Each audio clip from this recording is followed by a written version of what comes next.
Animoto.com.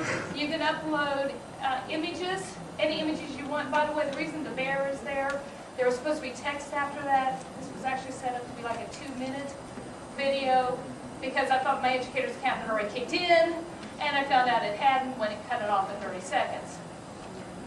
So it's supposed to come up with, you guys were going to come up with things about the bear as what about the what. Silly stuff. But Animoto.com, sign up for an educator's account. Immediately, that's the first thing you need to do is sign up for an educator's account, and you have unlimited, you upload the images. I created these on Paint, the what and what about the whats. I then just changed the color on Paint and saved each of the little images and uploaded it, and I pulled music from my computer. I had to agree that the music was not copyrighted because it wasn't going any farther than our school, and my media specialist should not be hearing this. Sherry, do they use your information? I have such bad hearing. What did you say? Are they going to use your information for junk emails or anything? They said they do not. They do not. And you can sign up. I said, as an educator account, Trixie found this, and she's the one who found out the educator account is unlimited. But when I signed up originally, I didn't know that. I was going to actually pay my $25 for unlimited. And Trixie said, don't do that. So she found this out, and now I got to switch my account. Okay, so main idea is all you're looking at is a topic subject with a clarifier. Let's take a look at this document. A very famous document. It is. It's the Declaration of Independence. So the what is? The Declaration of Independence.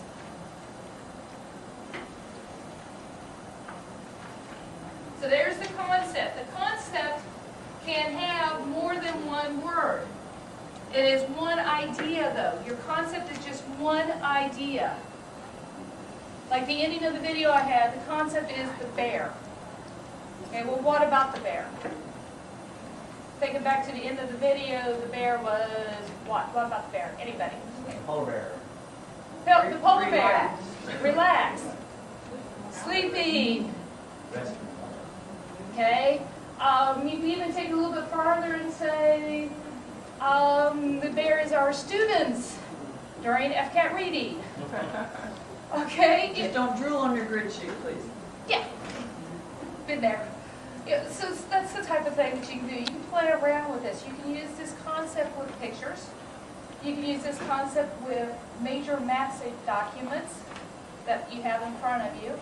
You can use this concept with the textbook sections. You can use this about anything in here. It's what. What is it? And then you go into the what about the what. So the Declaration of Independence is our concept. What about the Declaration of Independence? Tell me anything about it. What could we look at this document and come up with as another statement? Why do we have it? Why do we have it? Why do we have it? July 4, 1776. What did it say? Laura, I'm sorry. wait, you said something in the I said July 4, 1776. July 4, 1776. This is clarifier. This is what about the what. And that is what the students make as their thesis statement, and then they add the details to the statement. So clarifiers can be questions or they can just be statements. Right. It is clarifying what you're going to add to it. A student that Joan Cannon had to write her thesis statement for her senior project. And she said, well, what are you going to write it on? And she said, well, hairstyles. Well, what about hairstyles? Well, how they've changed. So your thesis statement is how hairstyles have changed. So that's what you're looking at. And then that way the kids can take this, and then whatever they're going to write, there's your basic thesis statement.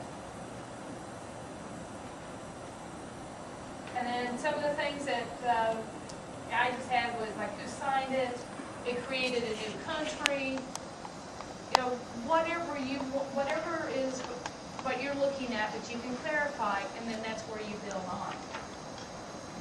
Sure, with a broad topic like, say, Declaration of Independence, would you want to, like, narrow it down somehow and say, let's talk about why this was ever written, Oh, it's, again, it's whatever their thesis statement is. What are That you, would be the thesis statement. right, what are you pushing for? What are you pushing out of it? Now, you guys have in front of you a whole bunch of newspaper articles. I was able to pull these from the Florida State Access. I did not realize how hard it is to find primary documents for American history. I could find primary documents for geography with my eyes closed. National Geographic, anything. But American history, to pull primary documents, I was literally about ready to go nuts when I thought, you know what? I have access to Florida State University's library. So I went to their online site. Now, I've given you a copy of what you can actually download as what a picture of a newspaper looks like. Jeff had that there really easy. You can actually pull out whole newspapers, and you can show the kids, this is what a newspaper actually used to look like. I've got a huge block of gray.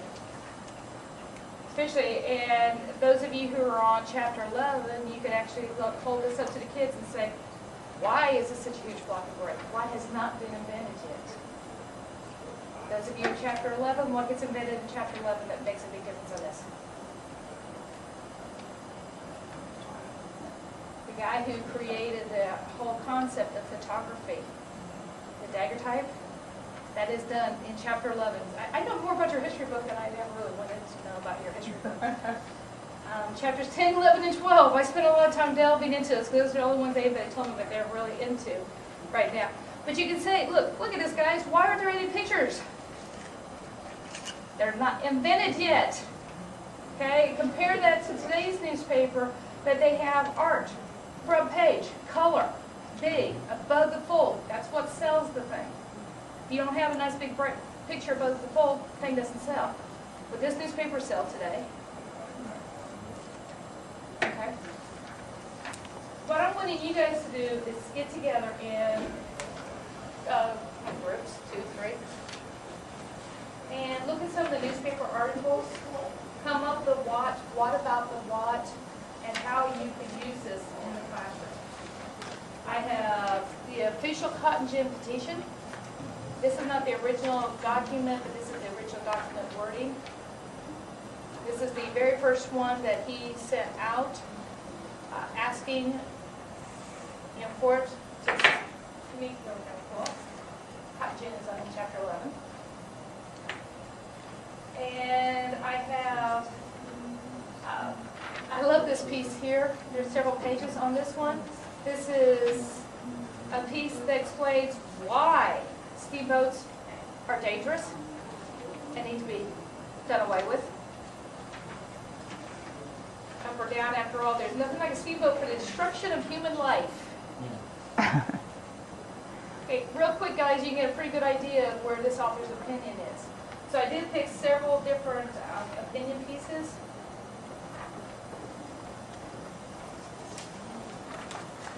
So go ahead and get together and let's see what we can work out here and find out main ideas. You want to assign us articles, or what if we all do the same one? That's fine. So you really, I'm going to keep you here for another 5 to 10 minutes. All right. Yeah.